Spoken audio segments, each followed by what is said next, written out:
Conference. My name is Tahira Chrisman. I'm the Vice President of External Affairs under the leadership of Susan Taylor Batten, who you heard from this morning, who continues to lead our organization in thinking about all the ways that anti-Black racism shows up, not just in our sector, but in the world. And so grateful to you, Susan, and your leadership, and for ABFI's participation in this conference. So we talked about Black people as the global majority.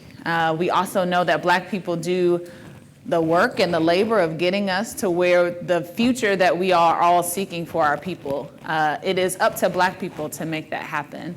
Fortunately and unfortunately, we know we cannot give this work to anyone else, and so grateful for these leaders to help us think through that. I also sit and I think about so many of you who are partners and members of ABFI, and thinking about Trista Harris, who did a session at Harambe last year called There Are Black People in the Future. And just thinking about, as we talk about our people, and thank you, Susan, for framing when we say our people, that we are talking about all people who are descendants of Africa. That as we talk about the future and the role of leadership and the role of change agents, that we center Black people because we are in the future. And so just grateful for that. This session is going to talk about Black leaders as change agents. We'll also talk a bit about the pipeline of Black leaders. We'll talk about how Black leadership is under threat and is supported. And so then we will have a conversation here and we will open for questions. So to our panel today, I just want to start off with a question on leadership. And as you respond to these questions, I invite you to take a global perspective and a national perspective, a personal perspective, and an organizational perspective, whichever you choose. I just want to start off by saying we're family, right? And so we understand and we want to be able to have, as my CEO says, a family conversation sometimes. We just want to sit with family. And so I want us to be as transparent in this conversation as our family would allow us to be. So we're going to start off with a question on the pressures of leadership. And so if we could start by just thinking about post-2020, the murder of George Floyd and the response globally that we heard in our first panel around anti-Black racism, all of a sudden being the thing that those of us who aren't already at the family table already knew about. And so this was new for them to think about and consider. So Black leadership, talking about Black people, centering Black people became popular, became something that foundations, government, and others became more comfortable talking about. So if you guys can go back in your mind in that time and think about when that racial equity agenda was ascending and how was your leadership at that time? I'm going to start with you since you're right here with me, Dr. Ross. Well, that moment where Blackness and racism was popular, that's gone now, isn't it? Yes. That was quick. I think, and that's part of in seriousness, that's part of the answer is the arc of this, that the quote came up earlier, and it's the only, and I'm a major Martin Luther King fan, it's the only one of his quotes that I'd like to edit.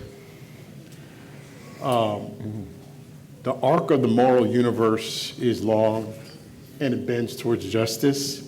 It really is, it must be bent towards justice, right? And that's really what this is about, is recognizing as a leader that you're grounded in values, you're anchored in values, and windows and opportunities open and close. And so in the time in between those moments, you prepare by building the capacity of those who fight the good fight. And when the window opens, then you got to jump on it with both feet. And so at our institution, what it meant, as an example of the California Endowment, is we took our board into a room. It was in the middle of COVID, so it was a lot of Zoom calls about how we'd respond to the George Floyd and Breonna Taylor moment. And the board passed a $300 million social bond measure, where we would go to the markets because the interest rates were low at that time, not anymore.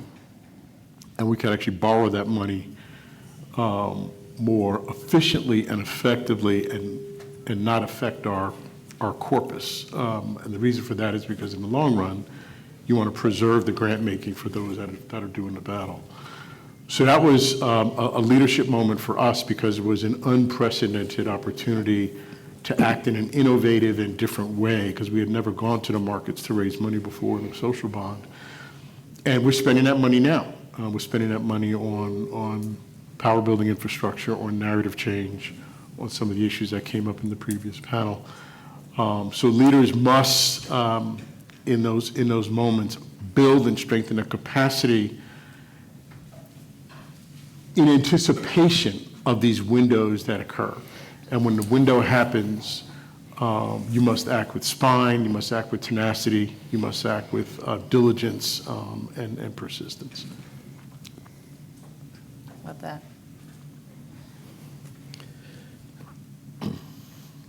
Yeah, so a couple of things come to mind for me when I go back to that moment.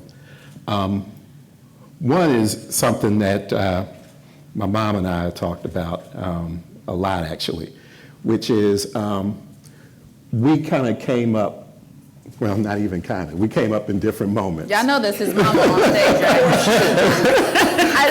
For sure. Y'all know that's his mama. So that's why we're going to have a family conversation. This is a family already It's here. truly a family conversation. And we have generations of people in our family who have been in this struggle.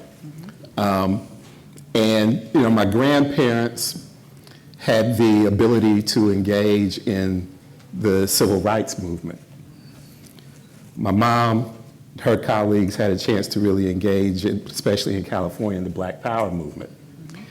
And I kind of came of age in a moment where there was not a organized center of gravity for Black organizing, leadership development, and advocacy. So what I did was I got really good at the professional aspects of the work. Writing good memos, doing PowerPoints with the right amount of like white space in them and number of bullets, analyzing data and being able to, you know, regurgitate that and reflect it back, making the case from a professional point of view around what needed to happen. And, you know, the sister talked about a little bit earlier, spending a lot of time very actively managing my emotions because it didn't feel like my emotions had currency. Oh, wow. Oh, yeah. And what the summer of 2020 did for me was unleash the power of outrage and emotion in the movement. And the recognition that we have to be able to combine the memos, the PowerPoints, and the data with the outrage and emotion in order to really move the needle, because in that summer, I saw more happen over the course of a few months than years of my kind of making PowerPoints and producing good memos. And they have to go together, but I came to the realization that my anger and my emotions had currency. And that can't be taken away. Absolutely. And so that moment was also a moment, and you mentioned it, Bob, too, like it was amazing what was going on. It felt like every week somebody else was making an announcement about some more money being committed to Black organizations and Black issues. You know, the NFL apologized to Colin Kaepernick. I joke about this a lot, but even Aunt Jemima and Uncle Ben got fired. And I was able for the first time, like in a board meeting, talk openly about anti-blackness, white supremacy. These were conversations that we were having in board meetings. If you would ask me 10 or 20 years ago that if we'd be having that kind of conversation in the boardroom, I would laugh. Like, that's unimaginable. That can't be taken away either. But what we do have is some significant headwinds. And what I hope is that we can take the currency of outrage and emotion, the professionalism that we've been able to develop, the conversations that we've been having in the board meetings, to continue to advance the ball, because the reason why we are experiencing headwind is because we were making progress. Yes. So this is not the moment to retreat, because we have to utilize the same tools and approaches that got us to the point where we had to have some pushback because we were winning too much. Oh, one other thing. Go ahead. And this is about leadership. I've led in some pretty intense situations, including as city administrator and assistant city administrator in Oakland. I started at the same time that the tents got set up for Occupy Oakland in the front of City Hall. There was an employee strike during that period. I have never experienced a leadership moment that is as challenging as the one that we faced in that moment in the years corresponding to it from an internal point of view. The expectations around what the institutions should be doing on behalf of people who were inside those institutions and experiencing trauma in real time. The expectations that the conversations that I was referring to that were being had in boardrooms would lead to change overnight. The amount of kind of internal strife and conflict that was going on in that moment was the most significant leadership challenge for me that I've ever experienced, because we were doing all of that, and that's significant and challenging in and of itself, but we were doing it over Zoom. From a leadership point of view, having to balance, on the one hand, giving oxygen to conversations that were long overdue, at the same time, not getting so immersed in the conflict and emotions and pain and trauma that was associated with that, so you could not do the work, was the balancing act. Yes. Yes. Angela, I'm gonna go to you. The ascension of Black being popular, the thing to talk about, how was your leadership at that moment? Early on, when we started PolicyLink in 1999, we hired a director of, vice president and director of communications. Her name was Janet Dewart-Bell. She was married to Derek Bell. Many of you might know that name.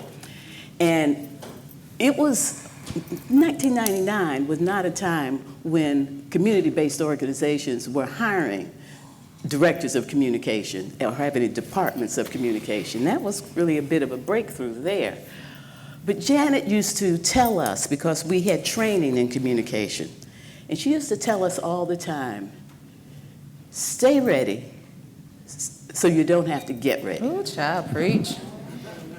That was stay ready so you don't have to get ready. And in 2020, May of 2020, I realized the full weight of that command. On Zoom, within, I want to say 6 months, but it may have been a year, within that year, I gave over Zoom about 120 to 150 speeches. Just set up in the living room just all day long. And some of them were governors, some of them were business roundtables, some of them were philanthropy, some of them were civic associations, a lot of them were other community organizations trying to develop strategy. And it took me a long time to even realize how much things were changing because I was so busy. but I was busy helping people to understand the power, the focus, the meaning of racial equity at a time when everybody had come to it. We had been 20 years developing it, 20 years developing it. Stay ready so you don't have to get ready. I have been so struck by the fact, and Bob started it by talking about the arc doesn't bend toward justice, you have to make it. We have so much language that allows us to give away our agency. Bob, you used the phrase, the window opens and the window closes. The window is opened and the window is closed. The window doesn't just open and close. The window is opened and the window is closed. My friend Manuel Pastor, he's a friend of a lot of us. I interviewed him recently for something else that I'm doing. And he said to me, because I use the phrase, people being left behind, people who have been left behind. And he said, I've stopped saying that. He said, I'm now saying people who have been kept behind. And I have not lost it. I mean, that was about 2 months ago, and every time I have said people who have been kept behind, because that puts it in a whole different realm. To say people have been left behind suggests that it was inadvertent. Well, I'm coming back for you, or, it just sort of happened. People have been kept behind. And so when I think about leadership, I definitely think about leadership for the long haul. That you have to have a focus on what you know is important and do everything within your power to be able to make it happen based on truth, based on authenticity, based on a big win and an extraordinary change, based on having all the money that you will ever need in order to do it. Just do that work as if the reality that seems like a dream is real, and always support those who are opening that window. Because when that window opens, you're going to need every single thing that you have been developing. And then understand that the breeze that comes through that window is going to be so scary that people are going to try to close it. And you have to be prepared to push back on that as well. That it is leadership is that which allows us to be able to always find ways to own your agency. To own your agency and to understand that your agency is important at every moment. When George Floyd happened in 2020, when he was killed in 2020, and the world moved there, we were able to collectively open that window because we had built it up. We had built up so much muscle before that moment happened. Ken, I'm going to have you close this out on that question, but I just want to recap. I hope y'all are taking notes, because I'm taking notes up here. The bending toward justice, it's not just going to bend, we have to bend it. We have to open that door, using our emotions as currency. Things that are coming up as the ascension of racial equity agenda was burgeoning in our sector. Ken, I'm going to have you close this out on this before we go to our next question. Sure. First and foremost, I go back to, just a thing I always remember, that leadership doesn't have a title. A lot of times you think you have to have a title to be a leader. Excuse me. And so back when I got into graduate school, this is 1987, and I get accepted to MIT. And I go into the class, there's 200 students, there's only 3 black students and 1 Latinx student. So I went to the dean. I said, no, thank you for getting me in, but I have a question for you. You found 22 Japanese from Japan. You can only find 3 black folks in the US? You can only find 1 Latinx person in the US? And he looked at me, and he said, you're right. And the first lesson I learned about leadership is that when you find an issue, you also have to be part of the solution. So I recruited my aspirations off. And the next class had 20 black and Latinx students. Because what I wanted to show them is that this talent, if you look for them, because I was tired of that story that you can't find folks. So if I fast forward and talk about George Floyd, it was also George Floyd, it was also COVID-19, right? Yes. impacting many of our communities. And similar to Bob Ross, we actually did a bond offering as well. I just got to the MacArthur Foundation. I was there all 6 months. The president and I were both there 6 months. And we said, we have to do something. So very similar, low interest rates. I wish they were low now. That's a whole different story. And what we decided to do with the funds was make sure we impacted BIPOC-led organizations. So 85% of the funding went to Black and Brown-led organizations. So we were very intentional. But more importantly, we wanted these organizations to also work with us long after George Floyd and after COVID. Because now we were building relationships with a whole new cadre of folks that we didn't work with necessarily. So part of leadership is also challenging yourself to stretch yourself further than you're accustomed to stretching yourself. I think the other part of leadership, and we'll talk about this later, and I'm going to joke about this because I see a place where I used to be a board. I'm on a lot of boards, so I say I'm overboard. But you need to be that voice in the room, right? Because you'll be the one to challenge the status quo. And also, once you leave, you can find someone who could continue the legacy of that vision. So I've been in 3 boards where I was part of the search committee to determine that next president. And that's important in terms of the type of leadership that you're looking for, right? Because if I was in the room, and I'll give an example, last year, and that's why last time I saw Bob Ross, it was Mission Investors Exchange, and I'm the board chair. We talked more about diversity at that conference than ever. And there was a theme about ethnicity at that conference, if anyone was there. And we were very intentional. But if my voice wasn't there, I couldn't say if that happened. Yeah. So you have to feel comfortable being uncomfortable, first and foremost. You have to recognize if you're not going to do it, who's going to do it, right? And is it easy? I'm not saying it's easy. But the alternative is even worse. And the major thing on why I think about George Floyd and COVID, I was at a leadership program in Chicago, and I challenged the president of Northern Trust. I asked him a question. I said, if George Floyd didn't happen, would you have done anything? And it was radio silence, right? Because too many times, I said, do we have to have someone die again? Then you decide to do something, right? And I remember growing up, my parents used to call it the red light concept, right? You wait for someone gets into a car accident, then you say, oh, maybe we need a light. And my comment was, well, I want this to be sustainable, not just something that's popular. Right now, quite candidly, we're seeing the funding starting to decrease, right?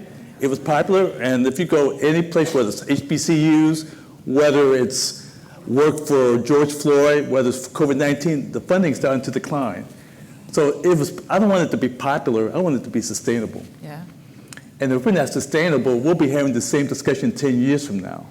So I think leadership is about pushing the envelope and continuing to push the envelope and continuing to push the envelope, because if we don't push the envelope, the ramifications for all the great work we do can go back a step. So that would be my thinking about leadership and that time with COVID and also with George Floyd. I appreciate that. That's awesome. So you guys have just reflected on the past couple of years. Now I want you to think about now. So Dr. Ross, as you started saying, wow, that window closed pretty quickly. And Angela, as you said, That window it didn't was just closed. close. So somebody is pushing, people are pushing it down. Yeah. So in that era of emotion being currency, in the era of bending towards justice, how is your leadership now as we are seeing a dissension of racial equity and racial justice being centered in the work, particularly in philanthropy? We're going to center it here in philanthropy. How is your leadership being asked to evolve, whether that is coming from your organization? And where and how do you continue to stand and how you are centered? Okay, well, I just happen to have Tahira up with me. Bob's 5 Keys to Leadership, which will answer your question. This is my last year at TCE as President and CEO. So I'm going to give you this list of 5 things which cost me 24 years and $3 billion in grants to get this list. I'm going to give it to you for free in 2 minutes. Number one, it starts with how our day started and Fred's comment, because Fred used the term emotional. But number one is leadership, is our leadership, folks of color, black people in particular, can't be anchored in the white colonial. It's got to be anchored in our spirituality and our ancestry. That's right. And that each one of us, ideally and optimally, when you show up in that office every day with your fancy title, you're channeling, and then you pick someone in your ancestry who sacrificed, who weathered adversity, who had a dream for you, a generation, 2 generations, 5 generations later, who sacrificed for you so you could be here at the Hilton Caribe in Puerto Rico with access to, fresh hot coffee and wine and a nice beach, right? Somebody in your family, in your ancestry, struggled and sweat and fought and bled, cleaned bathrooms, made beds, cleaned toilets, pumped gas, chopped wood, picked cotton, so we could be sitting here today in this room, right? And so, you use the term emotion. I ascribe the term spirituality to that. And that's the starter kit for our leadership is there. Number 2, stay proximate to injustice as best you can, because these jobs can get awfully insulated and bubbled. But as our friend Brian Stevenson says, stay proximate to the pain of injustice, because the pain of injustice and proximity to the pain of injustice brings 2 things with it: the trauma of their struggle and the dreams of their aspirations. Right? Stay proximate to that. Number 3, act urgently, but strategize patiently, to Angela's point, right? What was it? Get ready? Stay ready so you Stay don't have to ready get ready. so you can be ready, right? Fourthly, the importance of storytelling in addition to data. So what I've learned is when you're confronting the beast, then the beast is usually a policy, a system, a structure, come with stories and come with data. No numbers without stories, no stories without data. And then finally, the strategy has to be rooted in power. Full stop, end of paragraph. Has to be rooted in power and voice. And so when you channel your own spirituality and you're proximate to the pain of injustice, as we heard William Bell so beautifully describe, the design architecture of inequality and inequity, right? That these are systems and structures that were man-made and they can be unmade. Right? And so our farm worker strategy at California Endowment came from farm workers. Our health coverage strategy came from undocumented young people. Our justice reform strategy came from those that were formerly incarcerated. Our justice reform strategy to close youth prisons came from young people who had been impacted by the system. Okay? That those people are not just recipients of a charitable act because we feel sorry for them, but they have the architecture, they can be design architects for a different kind of system transformation. And white supremacy, colonial philanthropy doesn't bring you that perspective. It comes from our grandmothers and our great-grandmothers and those who William Bell reminded us came over in that boat. Okay? And lastly, surround yourself with people who are brilliant and smarter than you. And so I've surrounded myself as my best thinkers. One of them is sitting right in that chair, Angela Glover Blackwell, who brought Policy Link and rooting policy change and system change in pain and injustice from those most affected by it, in bringing an equity agenda forward, in the vision of a multiracial democracy. All of that has come from Angela Glover Blackwell, my sister, right? Manuel Pastor, who did an evaluation for us while we're doing building health communities, to say, Bob, stay at it. You all are building something. You are building the infrastructure capacity of people to drive change. Don't give up. Stay at it. Don't let your board give up on you. Okay? John Powell, race, target universalism, the state of belonging. Okay? Anthony Thigpen, community organizing is the core strategy for everything we do. So that's my list, y'all. Okay? You just got it for free. Right? And all I need from you is a hug.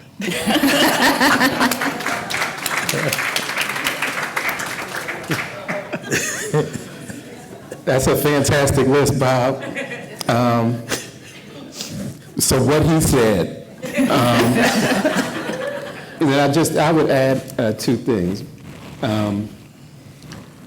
One is, when I think about the importance of Black leadership, I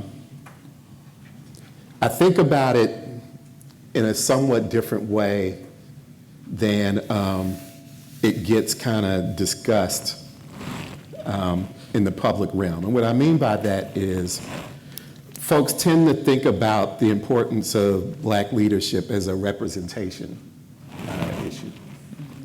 And while I think that representation is important in relationship to Black leadership, I don't think it's the most important reason why Black leadership is important. I think that Black leadership has a unique brand to it. And what I mean by that is, well, I should back up and say everything that I learned about Black leadership, I learned in kindergarten. And she's laughing because she knows where I'm going. She and my dad sent me to the preschool and elementary school that was founded and run by the Black Panther Party. And the Black Panther Party, first of all, it's the Black Panther Party for self-defense. Mm-hmm. And I say the whole thing because the unique thing about Black leadership is Black leadership, and I've learned this with the Panthers, can be unapologetically all about Black people and all about solidarity in everyone. And even, the Black Panther Party gets portrayed as like this militant organization, but there was no part of the 10-point program that was about overthrowing the government. Yes. Yes. There was no part of the 10-point program that was about retribution. Mm-hmm. The Panthers were about inclusion. Black leadership is largely about inclusion. It is not about revenge or retribution. It's about being included in the promises that the country has made in the Constitution about liberty and justice for all. That's what Black leadership is about, and I think that's why Black leaders are important. Not about representation. It's about leading for the all. Yes. And we believe that the country isn't free until we are free. And the Panthers were angry, armed, and organized. And for that reason, they were portrayed in a way that was actually antithetical that they were all about. They were about solidarity. And leadership in this moment, this is why I start there, has to be about solidarity. And the reason why Black people lead from a place of inclusion is for two reasons. One is it's genuinely aspirational. I talked about the aspirational part of it, but it's also practical. We know that any solution that gets offered up that's only about us ain't going nowhere. Yeah, that part. That's right. That part. So there's a practical aspect to our leadership that is about all, and articulating the all, and having a strategy that's about the all, because we know that we don't win without the all. And so I think that that is a really important part of Black leadership, and Black leadership past, present, and future, and why it's important. The second thing is solidarity. And I said this a little bit before. And we've been leaning into solidarity at the San Francisco Foundation. We also increased spending in the summer of 2020 or shortly thereafter. And we dedicated that incremental increase to both supporting targeted work, work that was focused in on supporting organizations led by and working in communities of color and pursuing power building as the mechanism for transformative change, but combining that race-specific, that ethnically specific support with a focus on solidarity. Because we felt like you couldn't ask folks to get to solidarity if they were starving in their individual communities. And so both things had to be in place. So, what Bob said on the 5 points, but also really the importance and the uniqueness of Black leadership and the importance of solidarity, I think are two things I would lift up. Absolutely.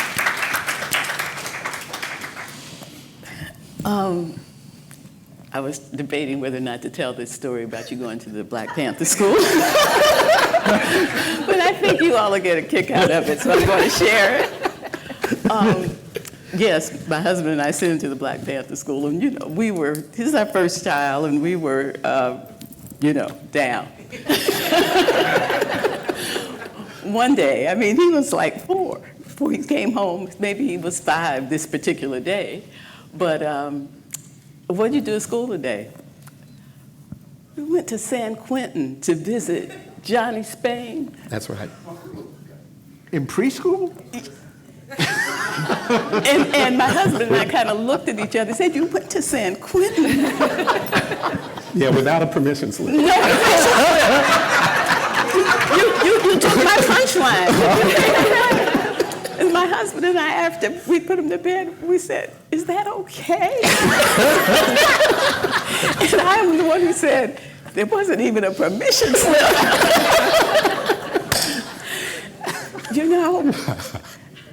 I love that story because my husband and I acted as if it was fine. As we were being told, we wanted to know what was it like, and he was so excited because he said they'd been learning about Johnny Spain all week. So when they actually got there, it was like they'd gone to see a god.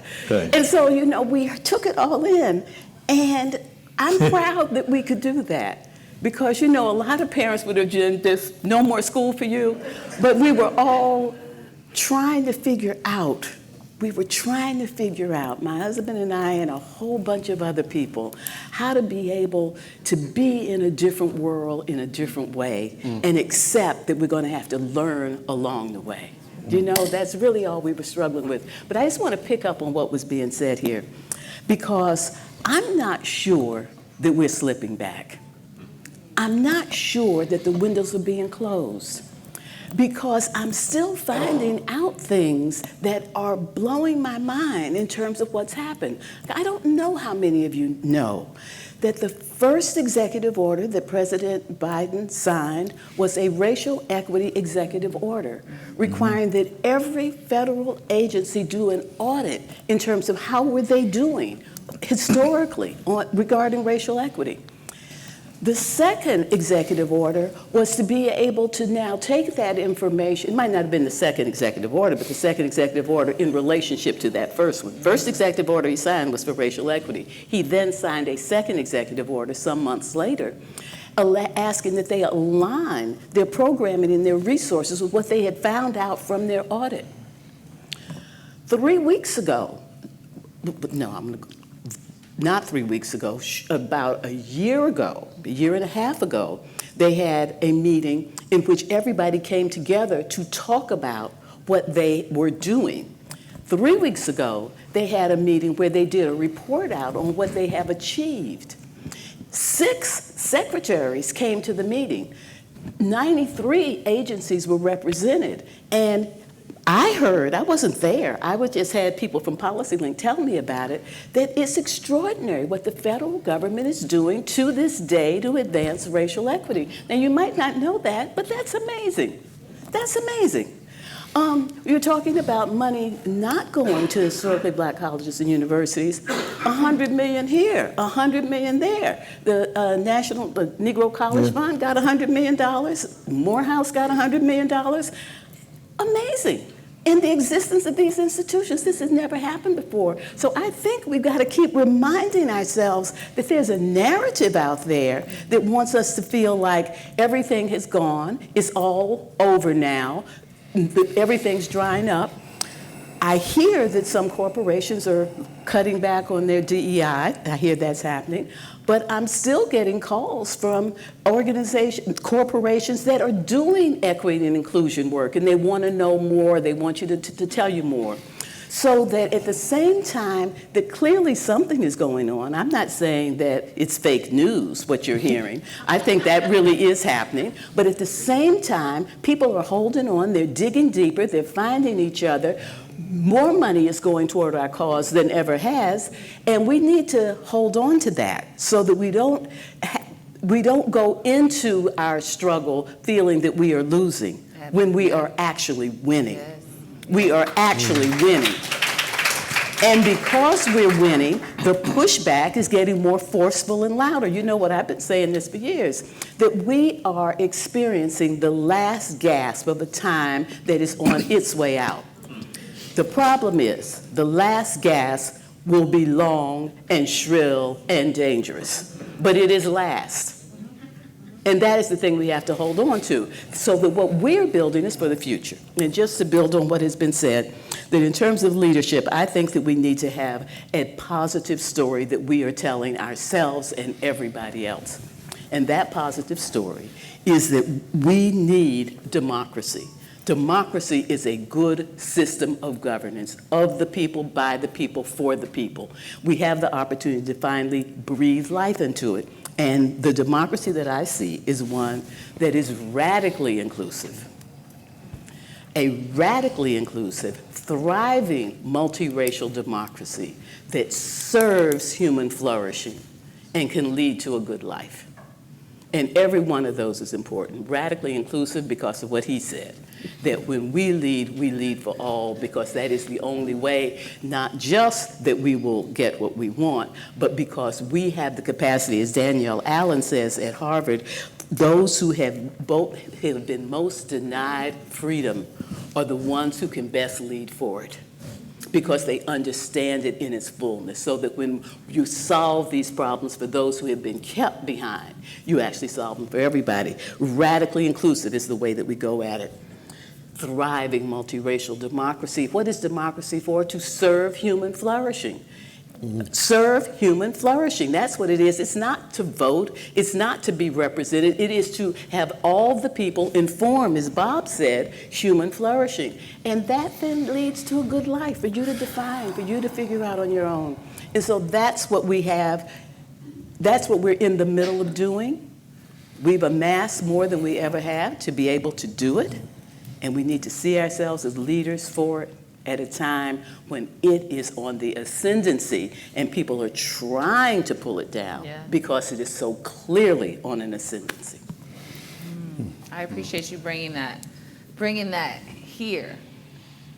People are trying to push it down, but we have leaders on this stage and out here and beyond that are keeping it up. I want to take this moment to acknowledge AFRI's report on HBCUs that we put out last year, and the trajectory that we've seen through that, where more government and philanthropy are investing in our HBCUs and understanding that HBCUs really are the epicenter for Black culture and Black communities. Ken, I'm going to go to you. Well, it's interesting. There's I can't remember the type of organization that, but they actually did a survey saying that 85% of corporations do believe in DEI. So that's a good news story, because we hear so much information suggesting anything to the contrary. I think when we look about leadership moving forward, a couple of things. I think you have to talk about it from the future and talk about how the present will impact the future. Excuse me for this cough here. And so one of the things I share with a lot of colleagues is that let's look at things we've done in the past and the impact to the present. So let's go back to 2016 and the power of voting.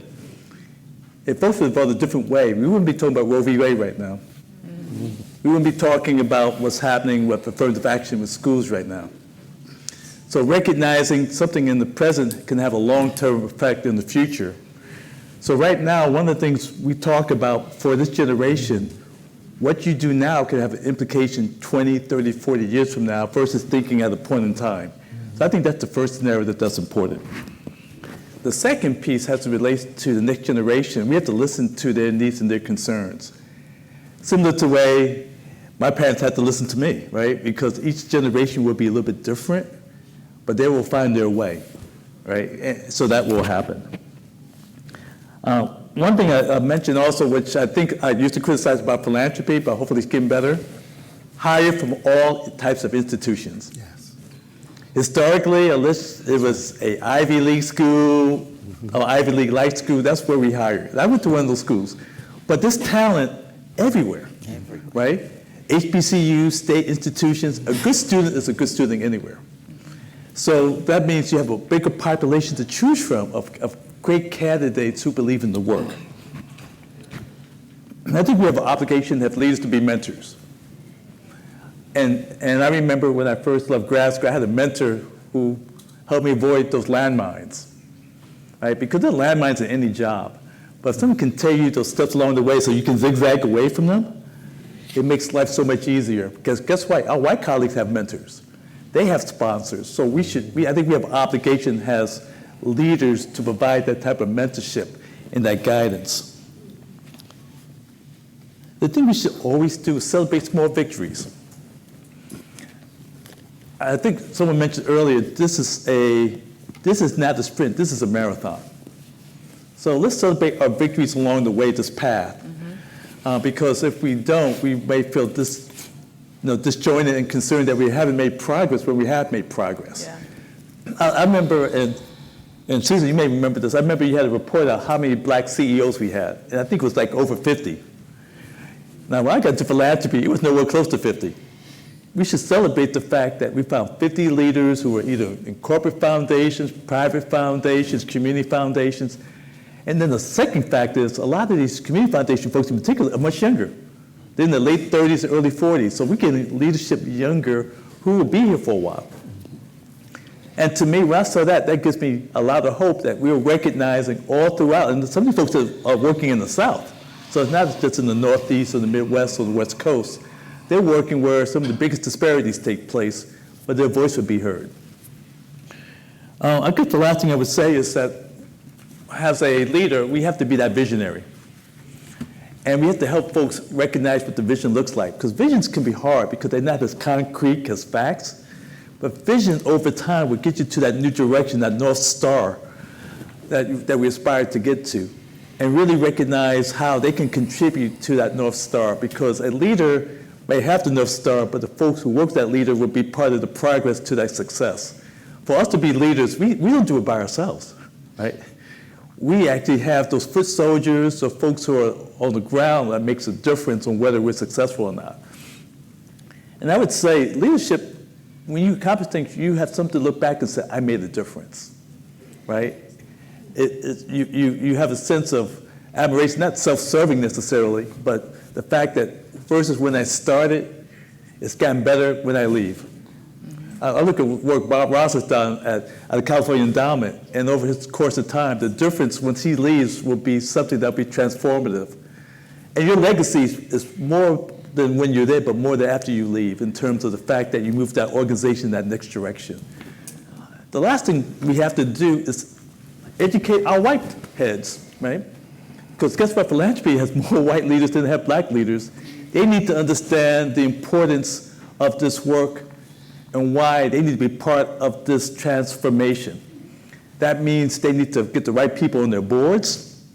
You got to get the right folks in those different positions. Let's use the investments.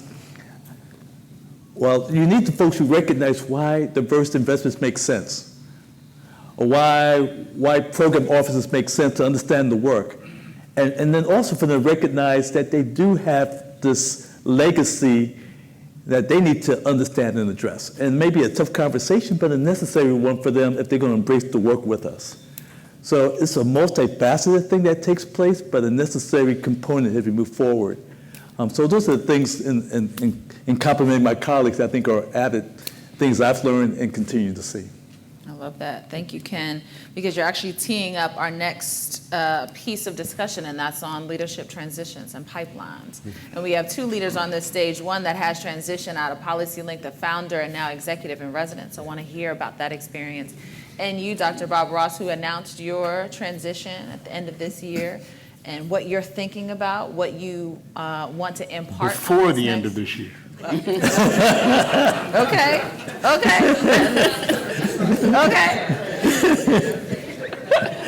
So definitely want to hear from you on as we think about Black leadership as change agents, how we keep that going, what you've learned in your leadership, what you are imparting and have imparted in the next generation to keep this going and making sure that we can keep that window open. Angela, I'm going to start with you. Well, I'm the founder in residence, and 5 years ago, I stepped down as being the CEO of PolicyLink, organization I started in 1999. So I did 20 years. 3 years before I stepped down, I let the board know that I was going to do it, though. And that was important to me to tell them so that I could really be held accountable for doing it.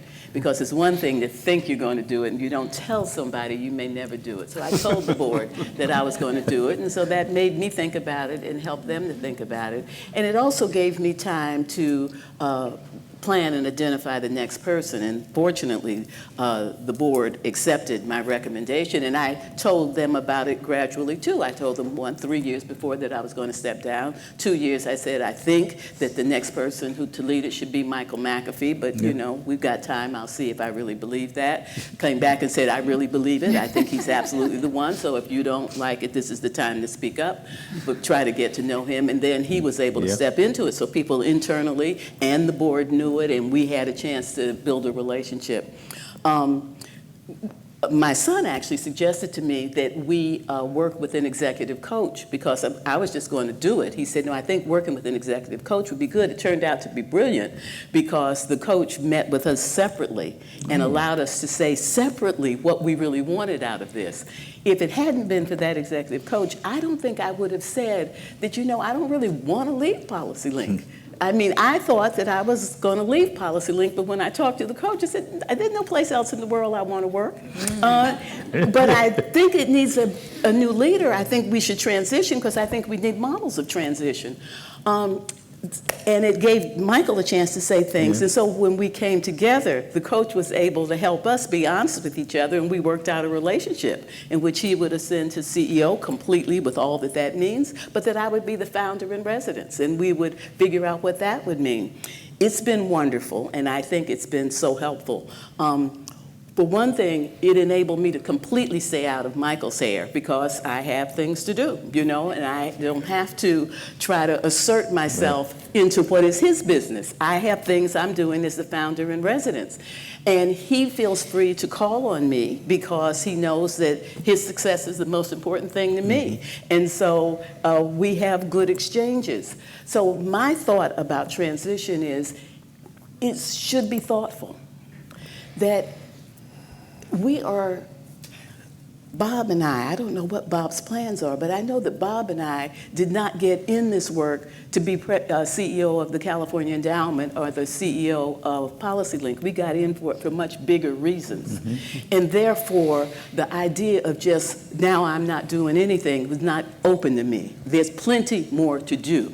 I'm doing so much, I'm talking to my son about how do I cut back on some of it. I have filled my plate up completely. But I filled it up without having to worry about HR and without having to worry about fundraising. And that is so liberating. So my thoughts about transition are important to plan it, important to be able to think about yourself in the planning and not just making sure the transition goes well. Going well means it goes well for you too, and you can continue to make contributions. That's so good. That's so good. Dr. Ross? Yeah, so that, you know, values are everything. Values everything.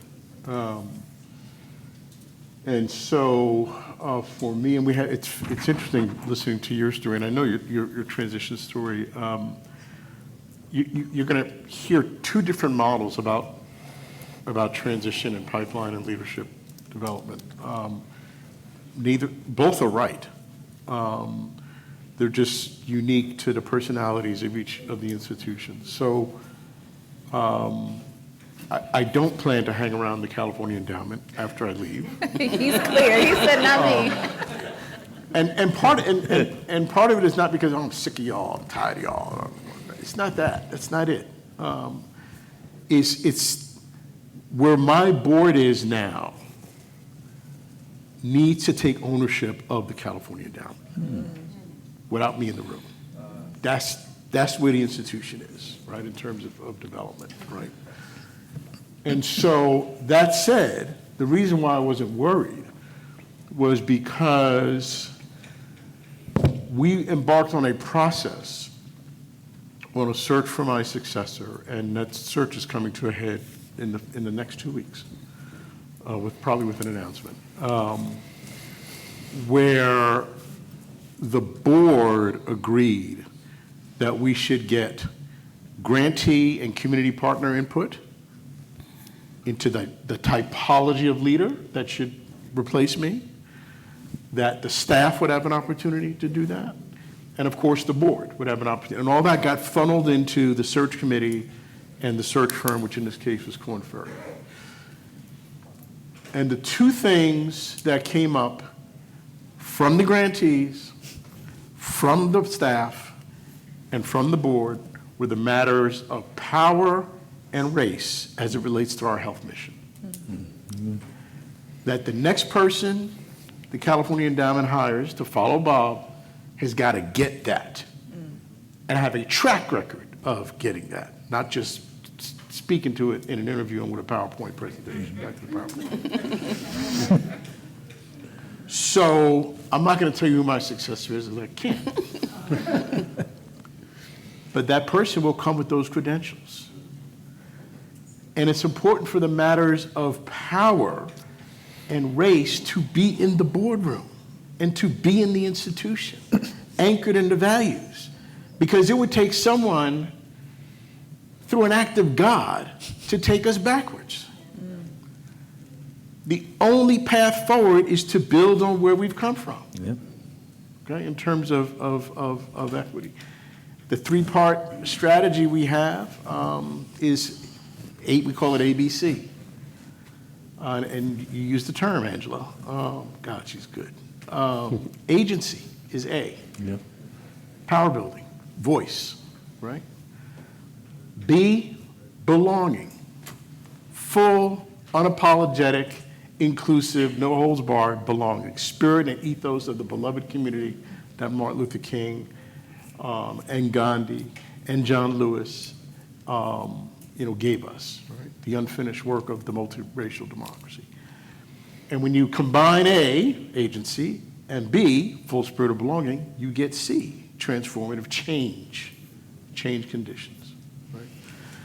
And so for me, as I think about the leadership pipeline, this person and the institution needs to get that, right?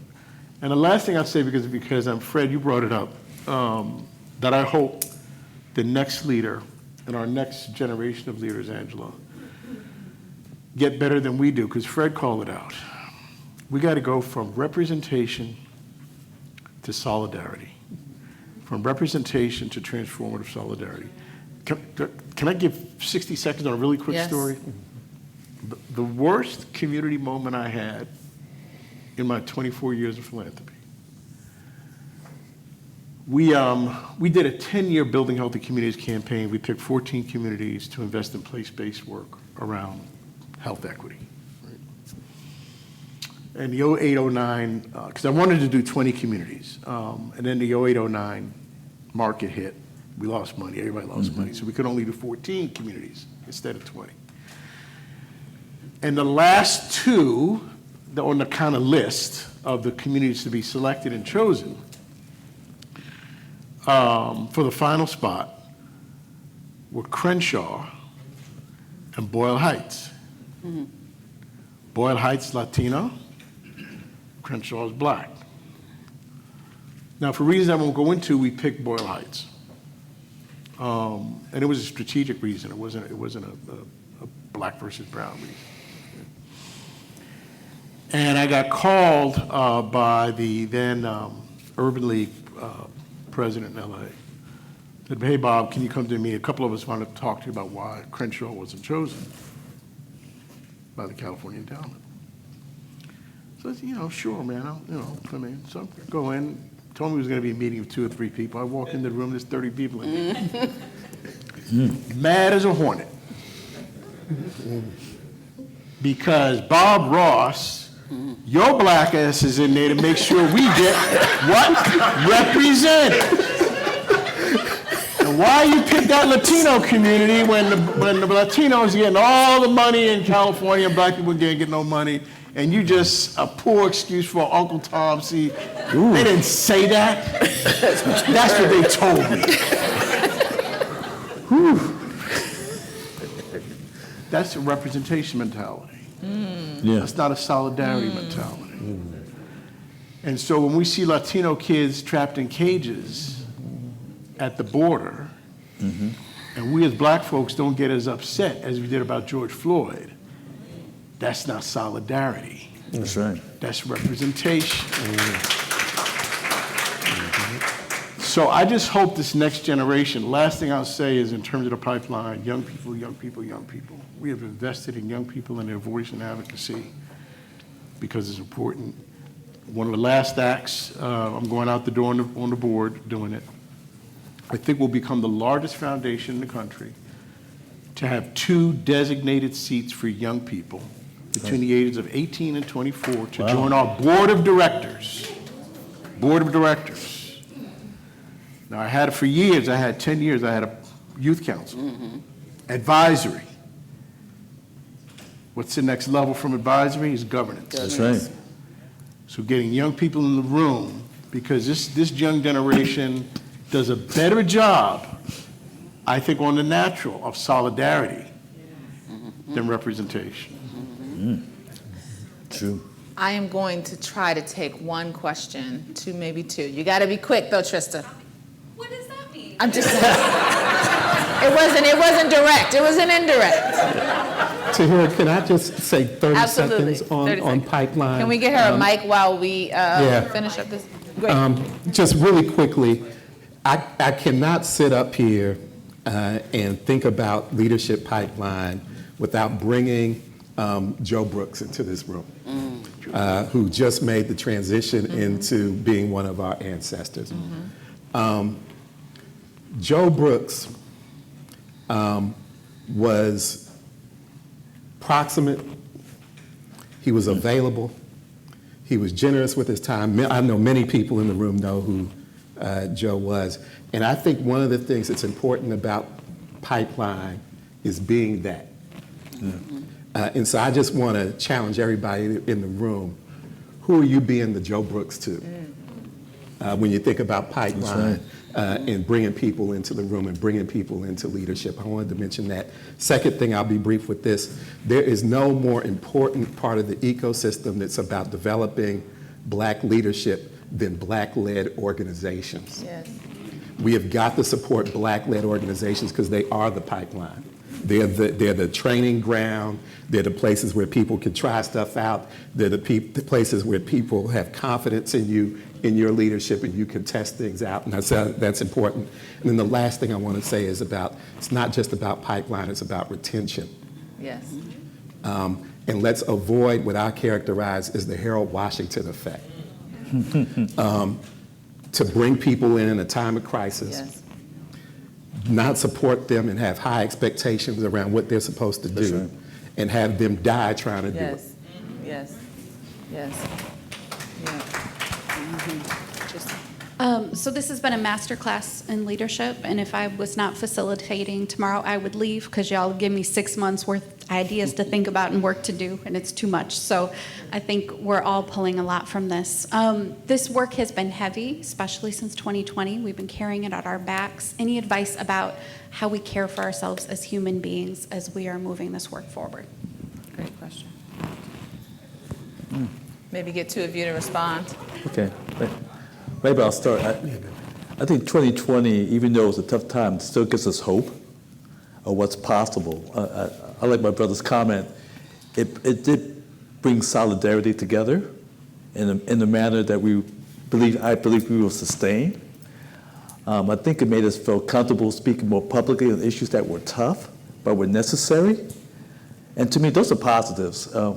When I got into philanthropy 15 years ago, half these conversations wouldn't have taken place, honestly.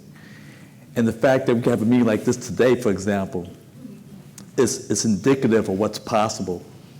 And maybe I have a positive feeling, but I believe 10 years from now, we'll even make more progress with that next generation of young folks who are going to challenge the status quo.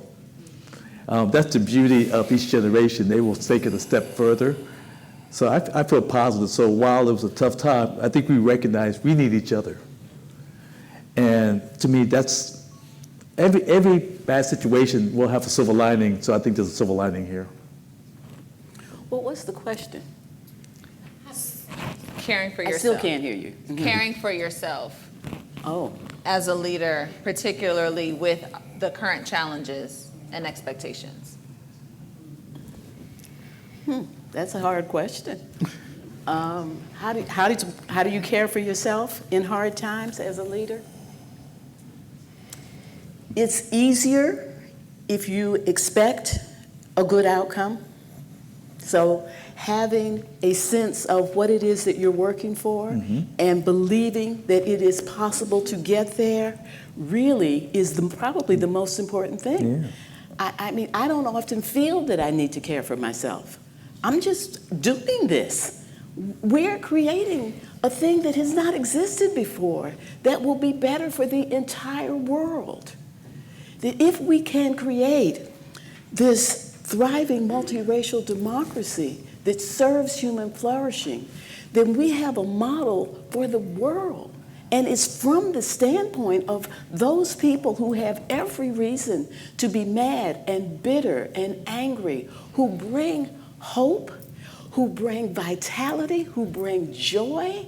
So coming from there, I mean, I'm just so energized by that. I'm just full of gratitude and energy. So I don't often feel the need to care for myself. I think you do it better than you're giving yourself credit for. What do you mean?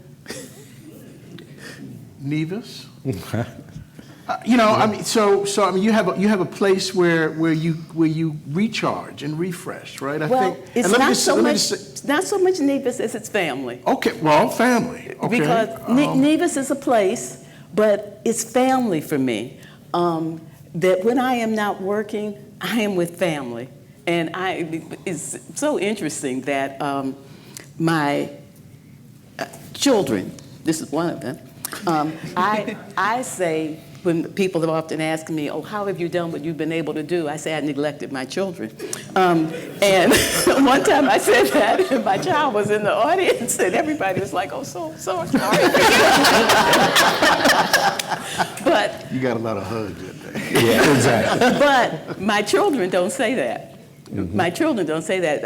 I went and worked in New York, leaving my 10-year-old daughter with my husband for 3 years. And she says, I hardly remember that you were in New York because you were there every weekend. You were there for every birthday. You were there. So I am completely devoted to family, and so family would be my secret. And my answer is each one of, just like we did today, we took a minute with the sister who did the right. I think for me, I had to have the discipline of embedding my own spiritual practice in my day.